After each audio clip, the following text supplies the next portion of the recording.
Шановна громада, дорогі Володимирівна Колеснік, прихожанка з нашого храму, 12 років, вірою і правдою служила йому на свята, на будні, у вихідні, в отпуск, в дощ, в сніг, в мороз. Щоб вас там на кожне свято зустріти, привітати, вам улибнутися, тому що всіх я вас люблю. Незалежно від вашого вибору, я казала це в храмі не один раз і кажу зараз, незалежно від вибору кожного. Кожна людина має право свого вибору. Я всіх вас як любила, люблю і буду любити. Господь дав мені любов, я йому за це вдячна.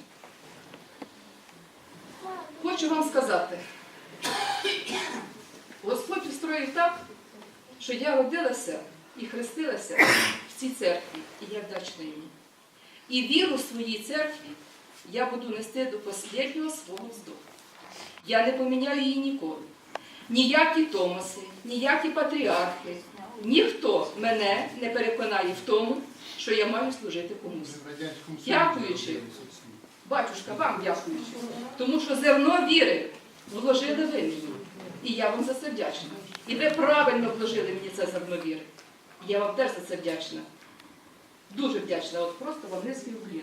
За те, що я зараз стою на тому шляху, на вірному шляху. Я знаю, що він вірний. Мене ніхто не переконає, що він не вірний. На вірному шляху. Кажуть, питаюся людей, ви куди? Своїх же прихожан, а ми до Бога йдемо. А до Бога йдуть Божою дорогою. До Бога йдуть штунди, кришнаїти, мусульмани. Всі люди йдуть до Бога. Але до Бога дорога Божа, одна єдина. Більше доріг я не бачу.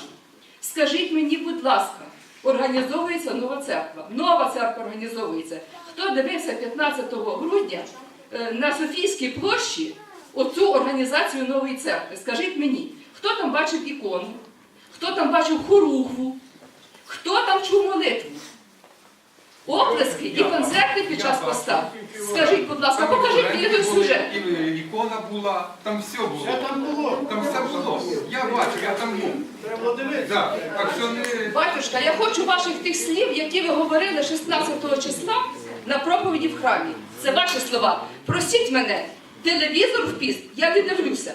Я бачила уривки його. Отець Валентин на службі 16 числа сказав, свою проповідь почав з того. Слухайте мене уважно.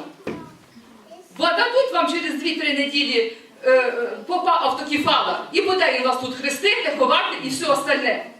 Той бедлам, що вони устроїли на Софійській площі, батюшка, я хоч слово сказала неправди? Дивлячись мені в очі, так? Я потім поясню. Ні, я кажу те, що було, чекайте, я ж не...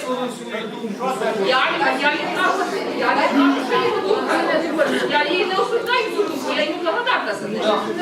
Був такий висновок, тому що дивлячись на те, що відбувається в Україні, я дійсно був дуже незадоволений. І моя думка стається і донині та же сама. Що нам повинні були донести тільки резолюцію і людей не сталкувати лбами один до одного. Повинні були вирішити патріархи, повинні були вирішити засоби, не показувати фе на Критському соборі, так, щоб його зірвати. Все ж таки, як секретар, це Вселенський патріарх. І він організував збори, всі патріарші, всі православні збори на острові Криті. Там піднімалися питання про автокефалію України теж, і можна було там вирішити це питання.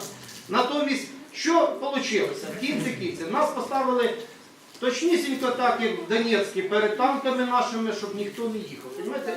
Людей просто сталкують лобами. Я був противником і досі противник. Такі питання повинні були не сидіти, не молитися, а якщо вам дали адміністративні обов'язки, ви повинні вирішити чітко, якісно ці питання, так, щоб не пострадав жоден православний християнин. І те, що ми от зараз отут з вами сидимо, ми залишилися лише жертвами. Жертвами того, що не можуть договоритися православні. Це я казав, я не відрікаюся.